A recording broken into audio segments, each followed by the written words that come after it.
Yes, students, now we continue the chapter with topic cell wall. Cell wall is the outermost layer of the cell. It is only present in plant cell, absent in animal cell. Cell wall सिर्फ और सिर्फ plant cell में present होती है, animal cell में ये absent होती है.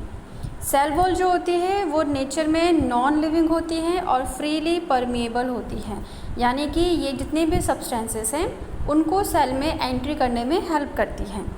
प्लांट सेल जो बनी होती है वो सेलुलोज की बनी होती है. सेलुलोज एक स्ट्रक्चर होता है जो कार्बोहाइड्रेट से फॉर्म्ड होता है, तो प्लांट सेल सेलुलोज की बनी हुई होती हैं. So what are the functions of cell wall? It permits the plant cell to become turgid. कि पहला फंक्शन है सेल वॉल का कि ये प्लांट सेल को कैसे बनाती है? टर्जिड बनाती है. इसका मतलब कि जब ऑस्मोसिस के प्रोसेस के थ्रू सेल में वाटर एंटर करता है तो प्लांट सेल कैसी होती है? एक्सपेंड हो जाती हैं, और एक्सपेंड होने पर वो स्ट्रॉन्ग हो जाती है, तो इसी को हम क्या कहते हैं? टर्जिडिटी कहते हैं. Next, it provide mechanical strength to support the cell. ये सेल को क्या करती है? मैकेनिकल स्ट्रेंथ प्रोवाइड करती है, जिससे जो सेल है वो काफ़ी स्ट्रॉन्ग हो जाती हैं. Third one is it is freely permeable to water and substances in solution. कि सॉल्यूशन में जो भी वाटर है या अदर सब्सटेंसेस हैं उनके लिए कैसी होती है? परमिएबल होती हैं, उनको ईजिली सेल में एंटर करने में हेल्प करती हैं. नेक्स्ट, इसमें क्या होते हैं? सेल वॉल में कुछ पोर्स प्रेजेंट होते हैं जिन्हें हम पिट्स भी कह सकते हैं, या फिर हम इन्हें क्या कह सकते हैं? प्लाज्मोडेस्मेटा कह सकते हैं, क्योंकि ये जो प्लाज्मोडेस्मेटा होते हैं ये साइटोप्लाज्म में भी क्या करते हैं? जो सब्सटेंसेस होते हैं उनको एक्सचेंज करने में हेल्प करते हैं. नेक्स्ट, जो सेल वॉल होती हैं वो आपस में क्या होती हैं? अटैच्ड होती हैं. जो भी डिफरेंट सेल्स हैं उनके सेल वॉल आपस में एक दूसरे से अटैच्ड होती हैं एक ग्लू के थ्रू, और इसको हम क्या कहते हैं? मिडल लेमेला कहते हैं. ये जो मिडल लेमेला होती है ये एक जेली लाइक सब्सटेंस होता है जो बना होता है कैल्शियम पैक्टेट और मैग्नीशियम पैक्टेट से. So this is the structure of cell. तो ये एक सेल है और ये सेकंड सेल है. तो ये जो ग्रीन वाले स्ट्रक्चर हैं ये क्या है? सेल वॉल है. तो यहाँ पे हम देख रहे हैं कि जो दोनों सेल हैं इनकी सेल वॉल क्या है? आपस में जॉइंट हो रही हैं. और किसके थ्रू जॉइंट हो रही है? ये जो बीच में एक जेली लाइक सब्सटेंस है ये इन दोनों सेल्स को आपस में जॉइंट करने में हेल्प कर रहा है. और यही जो सब्सटेंस है ये क्या कहलाता है? मिडल लेमेला कहलाता है, और ये फॉर्म्ड होता है कैल्शियम पैक्टेट और मैग्नीशियम पैक्टेट से. Next is plasmolysis. अब ये जो प्लाज्मोलाइसिस है ये क्या होता है? कि जो सेल होती है जब उसमें से वाटर का लॉस होता है ऑस्मोसिस के प्रोसेस के थ्रू, तो जो भी प्रोटोप्लाज्म होता है सेल का वो कैसा हो जाता है? श्रिंक हो जाता है. तो इसी प्रोसेस को क्या कहते हैं? प्लाज्मोलाइसिस कहते हैं. सो इस डायग्राम में प्लाज्मोलाइसिस बहुत ही ईजिली शो हो रहा है कि ये क्या है? एक नॉर्मल प्लांट सेल है.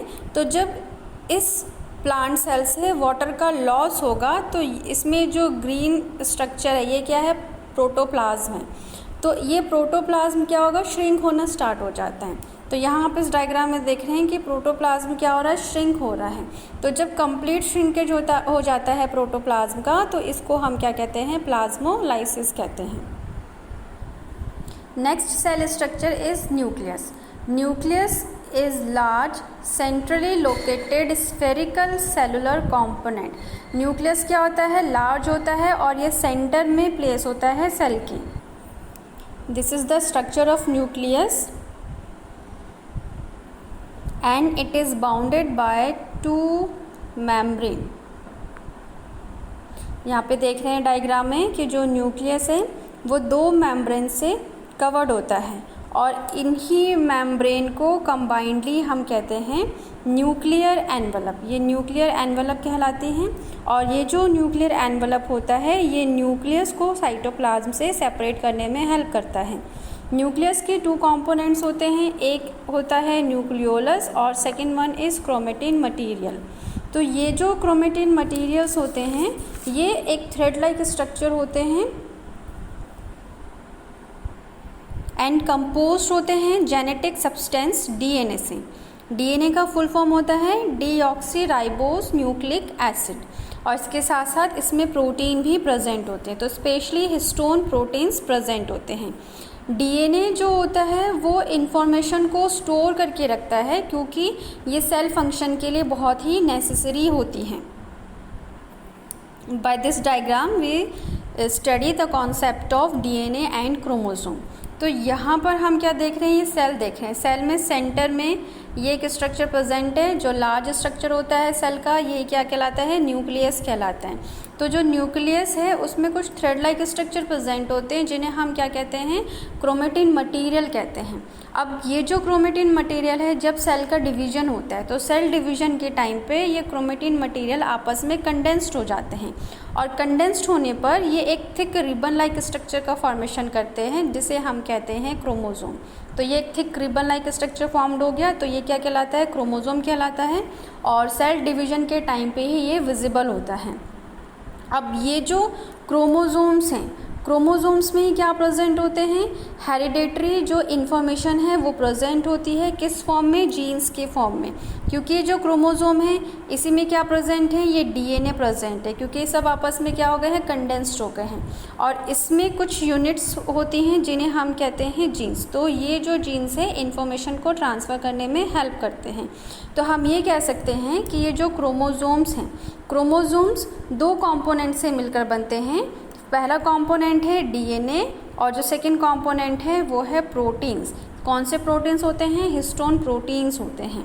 तो इनसे मिलकर क्रोमोसोम का फॉर्मेशन होता है। और ये जो जब क्रोमोसोम फॉर्म्ड होते हैं, जब ये कंडेंस्ड होते हैं, तो उस टाइम पे ये अपनी एक कॉपी बना लेते हैं। तो इस तरह से कॉपी बना लेते हैं जो सेंटर से क्या होते हैं, अटैच्ड होते हैं। तो ये जो सेंटर वाला स्ट्रक्चर है इसी को हम प्राइमरी कंस्ट्रक्शन या फिर सेंट्रोमियर कहते हैं। तो इसी से ये जो कॉपी है ये अटैच्ड होती है, और इन्हीं को हम कहते हैं क्रोमेटिड्स, सिस्टर क्रोमेटिड्स कहा जाता है। So what is the function of nucleus? तो फर्स्ट फंक्शन इज़ कि it controls all metabolic activities of the cell. Cell की जितनी भी एक्टिविटीज़ होती हैं उनको कंट्रोल करने में न्यूक्लियस हेल्प करता है, इसीलिए न्यूक्लियस को ब्रेन ऑफ द सेल भी कहा जाता है। Second function, it regulates the cell cycle. जितनी भी सेल साइकिल्स होती है, माइटोसिस, मियोसिस, उनको रेगुलेट करने में हेल्प करता है। और इसके साथ साथ जितने भी हेरिडेटरी कैरेक्टर्स होते हैं वो पेरेंट्स से ऑफ स्प्रिंग में ट्रांसफ़र करने में जो न्यूक्लियस है वो हेल्प करते हैं। Now we study the next component is cytoplasm. अब ये जो साइटोप्लाज्म है ये सेल का ही एक पार्ट होता है जो प्लाज्मा मेम्ब्रेन और न्यूक्लियर एनवलप के बीच में प्रेजेंट होता है। और जो साइटोप्लाज्म होते हैं ये कंसिस्ट होता है एक ग्राउंड एक्वस सब्सटेंस से, जिसे हम कहते हैं सिस्टोल। और ये जो सिस्टोल है ये साइटोप्लाज्म का सॉल्युबल पार्ट होता है, और ये जो सेल ऑर्गेनेलीज होते हैं उनके सेंटर में ये प्रेजेंट भी होता है। तो जो सिस्टोल है उसके क्या फंक्शन होते हैं? तो ये जो सिस्टोल है ये act as a store of vital chemical. ये केमिकल के स्टोरेज में हेल्प करता है। For example amino acid, glucose, vitamins, ions, तो इनको स्टोर करने में हेल्प करता है।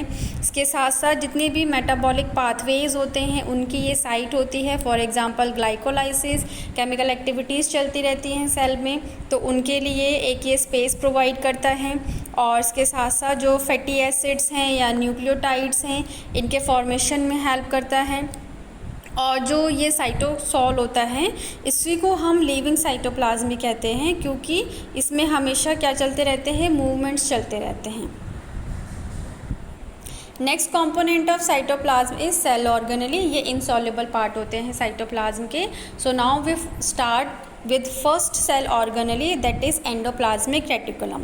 ये जो एंडोप्लाज्मिक रेटिकुलम होते हैं ये ओरिजिनेट्स होते हैं न्यूक्लियस से। तो इनका जो ओरिजिन साइट है वो न्यूक्लियस होता है, न्यूक्लियस से ही ये ओरिजिन होते हैं। और ये जो एंडोप्लाज्मिक रेटिकुलम होते हैं ये एक मेम्ब्रेन से बने हुए होते हैं, और इनका पूरा एक जो नेटवर्क है वो सेल में फैला हुआ होता है। तो इनका एक कंप्लीट नेटवर्क सेल में प्रेजेंट होता है। एंडोप्लाज्मिक रेटिकुलम जो होते हैं इसके 3 फॉर्म्स होते हैं। फर्स्ट फॉर्म इज सिस्टर्ने, ये क्लोज्ड और फ्लूइड लाइक स्ट्रक्चर इसमें फिल्ड होता है। तो इस तरह का जो ये स्ट्रक्चर यहाँ पे आप देख रहे हैं, तो ये जो स्ट्रक्चर है ये क्या कहलाता है? सिस्टर्ने कहलाता है। Second is vesicle and third is tubule. तो first is cisternae, second vesicle and third is tubule. तो ये 3 फॉर्म्स होते हैं एंडोप्लाज्मिक रेटिकुलम के। So this is the diagram of endoplasmic reticulum. तो ये जो फ्लैट स्ट्रक्चर है यही क्या कहलाता है? सिस्टर्ने कहलाता है। और ये जो राउंडेड स्ट्रक्चर है ये कहलाता है वेसिकल्स, और ये जो ट्यूब लाइक स्ट्रक्चर है ये कहलाते हैं ट्यूब्यूल्स। तो ये 3 फॉर्म्स होते हैं एंडोप्लाज्मिक रेटिकुलम के। अब जो एंडोप्लाज्मिक रेटिकुलम है वो 2 टाइप्स के होते हैं। First one is rough endoplasmic reticulum, second one is smooth endoplasmic reticulum. तो इन दोनों का डिफरेंस क्या है? ये जो रफ एंडोप्लाज्मिक रेटिकुलम होते हैं ये फॉर्म्ड होते हैं सिस्टर्ने से। तो ये जो फ्लैट सेक लाइक स्ट्रक्चर है ये स्ट्रक्चर क्या कहलाता है? सिस्टर्ने कहलाता है। तो रफ एंडोप्लाज्मिक रेटिकुलम फॉर्म्ड होते हैं सिस्टर्ने से, और जो स्मूथ एंडोप्लाज्मिक रेटिकुलम है ये फॉर्म्ड होते हैं वेसिकल्स और ट्यूब्यूल्स से। सेकेंड जो डिफरेंस है कि जो रफ एंडोप्लाज्मिक रेटिकुलम होते हैं इनमें जो इनकी सरफेस है इसमें प्रेजेंट होते हैं राइबोसोम्स। तो ये जो डॉटेड स्ट्रक्चर आप देख रहे हैं ये राइबोसोम्स है। तो ये रफ एंडोप्लाज्मिक रेटिकुलम में प्रेजेंट होते हैं और स्मूथ एंडोप्लाज्मिक रेटिकुलम में ये एब्सेंट होते हैं। नेक्स्ट जो डिफरेंस है कि जो रफ एंडोप्लाज्मिक रेटिकुलम है ये हेल्प करते हैं प्रोटीन के सिंथेसाइज में, यानी प्रोटीन फॉर्मेशन में रफ एंडोप्लाज्मिक रेटिकुलम हेल्प करते हैं। और जो स्मूथ एंडोप्लाज्मिक रेटिकुलम है इसमें राइबोसोम्स एब्सेंट होते हैं। तो ये लिपिड्स और जो स्टेरॉइड्स होते हैं इनके फॉर्मेशन में हेल्प करते हैं। नेक्स्ट डिफरेंस इज़ दैट कि जो रफ एंडोप्लाज्मिक रेटिकुलम होते हैं ये हमें स्पेशली कहाँ पाए जाएंगे कि जो पैनक्रियाटिक सेल्स होती हैं, स्पेशली जो एक्सोक्राइन पार्ट होता है पैनक्रियास का, तो वहाँ पर जो एंडोप्लाज्मिक रेटिकुलम है रफ वाले वो पाए जाएंगे। और इसके साथ साथ ये क्या करते हैं, जो एंटीबॉडीज़ होती हैं उनको सिक्रीट करते हैं प्लाज्मा सेल्स में। जो स्मूथ एंडोप्लाज्मिक रेटिकुलम है ये पाए जाते हैं लीवर सेल्स और टेस्टिकुलर सेल्स में, और यहाँ पर ये स्टेरॉइड्स हार्मोन के सिंथेसिस में हेल्प करते हैं। So what is the function of endoplasmic reticulum? तो it forms supporting skeletal framework of the cell. कि जो एंडोप्लाज्मिक रेटिकुलम होते हैं ये एक स्केलेटल फ्रेमवर्क का फॉर्मेशन करते हैं सेल में। जैसे ह्यूमंस में स्केलेटल सिस्टम प्रेजेंट होता है, एज इट इज़ ये क्या करते हैं सेल में भी एक स्केलेटल फ्रेमवर्क का फॉर्मेशन करते हैं। सेकेंड जो एंडोप्लाज्मिक रेटिकुलम है provide a pathway for the distribution of nuclear material from one cell to the other. कि जो भी न्यूक्लियस से मटेरियल फॉर्म्ड हो रहे हैं उनको एक सेल से दूसरे सेल में ट्रांसफ़र करने में ये जो एंडोप्लाज्मिक रेटिकुलम है ये हेल्प करते हैं। Next, certain enzymes present in smooth endoplasmic reticulum synthesise fats, lipids, steroids and cholesterol. कि जो स्मूथ एंडोप्लाज्मिक रेटिकुलम होते हैं वो बहुत से एंजाइम्स को सिक्रीट करते हैं और फैट, स्टेरॉइड्स और कोलेस्ट्रॉल के फॉर्मेशन में हेल्प करते हैं। जो रफ एंडोप्लाज्मिक रेटिकुलम होते हैं उन पे राइबोसोम्स प्रेजेंट होते हैं, और ये जो राइबोसोम्स हैं ये प्रोटीन के ट्रांसपोर्टेशन में हेल्प करते हैं। Next cell organelle is ribosomes. Ribosomes जो होते हैं वो डेंस और स्फेरिकल और ग्रैनुलर पार्टिकल्स होते हैं। इनका जो स्ट्रक्चर होगा वो डेंस होता है और स्फेरिकल इनका जो स्ट्रक्चर होता है ग्रैन्यूल टाइप के ये देखने को मिलते हैं, और ये फ्रीली प्रेजेंट होते हैं साइटोसोल में। This is the diagram of ribosomes. तो यहाँ पे आप देख रहे हैं कि जो राइबोसोम्स होते हैं ये ग्रैन्यूल लाइक स्ट्रक्चर होते हैं और साइटोप्लाज्म में ये फ्रीली प्रेजेंट होते हैं। तो ये जो राइबोसोम्स होते हैं इसकी 2 सब यूनिट्स होती है, एक होती है लार्ज सब यूनिट और एक होती है स्मॉल सब यूनिट। ये दोनों सब यूनिट्स क्या होती हैं, आपस में कंबाइंड रहती हैं। और ये जो राइबोसोम्स हैं ये फ्रीली प्रेजेंट होते हैं साइटोप्लाज्म में, और ये अटैच्ड फॉर्म में जो एंडोप्लाज्मिक रेटिकुलम है रफ एंडोप्लाज्मिक रेटिकुलम उस पर ये प्रेजेंट होते हैं। इनका एक ही मेन फंक्शन होता है कि ये जो राइबोसोम्स होते हैं ये प्रोटीन के सिंथेसिस में हेल्प करते हैं, यानी प्रोटीन फॉर्मेशन में ये हेल्प करते हैं। Next cell organelle is Golgi apparatus. इसे हम गोल्गी बॉडी या गोल्गी कॉम्प्लेक्स भी कह सकते हैं। जो गोल्गी अपैरेटस होता है ये कंसिस्ट होता है set of membrane bound fluid filled vesicles vacuoles and flattened cisternae that is closed sex, कि जो ये गोल्गी अपरेटस हैं ये मेम्ब्रेन बाउंड स्ट्रक्चर होता है और इसमें ये वेसिकल्स प्रेजेंट होते हैं, इसमें फ्लूइड फिल्ड होता है, इसके साथ साथ इसमें ये क्लोज्ड स्ट्रक्चर या सेक प्रेजेंट होते हैं जिन्हें हम सिस्टर्ने कहते हैं। तो इन सब से मिलके गोल्गी अपरेटस का फॉर्मेशन होता है। गोल्गी अपरेटस जो होते हैं वो एनिमल सेल में न्यूक्लियस के पास एक नेटवर्क का फॉर्मेशन कर लेते हैं, और जो प्लांट सेल होती हैं उसमें ये फ्रीली डिस्ट्रीब्यूटेड होते हैं पूरे सेल में गोल्गी अपरेटस। तो प्लांट सेल में गोल्गी अपरेटस को हम कह सकते हैं डिक्टियोसोम्स। गोल्गी अपरेटस का जो एक एंड होता है या जो एक स्टॉक होता है उसको हम कहते हैं सिस फेस, और जो इसका अनदर फेस होता है उसको हम कहते हैं trans face. So what is the function of Golgi apparatus, कि जो मेन फंक्शन है गोल्गी अपरेटस का कि it is a secretory organelle, कि ये क्या करता है एक सेक्रेटरी ऑर्गेनली की तरह वर्क करता है, और इसके साथ साथ ये जितने भी सिक्रेशंस होते हैं उनको स्टोर करेगा, उनकी प्रोसेसिंग करेगा और उनकी पैकेजिंग करता है। पैकेजिंग होने के बाद ये जो टारगेट सेल्स होती हैं वहाँ पर इनका क्या कर देता है डिस्पैच कर देता है। नेक्स्ट इट प्रोड्यूस वैक्यूल्स और secretary vesicles which contain cellular secretion, ये कुछ वेसिकल्स को प्रोड्यूस करता है जिसमें सिक्रीशंस प्रेजेंट होते हैं, for example enzymes, proteins, cellulose, melanin pigment, lactoprotein of milk, ये सब उस जो स्ट्रक्चर है वेसिकल्स उसमें प्रेजेंट होते हैं। नेक्स्ट जो गोल्गी अपरेटस होते हैं वो हेल्प करते हैं formation of cell wall, plasma membrane and lysosome, तो इनके फॉर्मेशन में भी गोल्गी अपरेटस हेल्प करते हैं।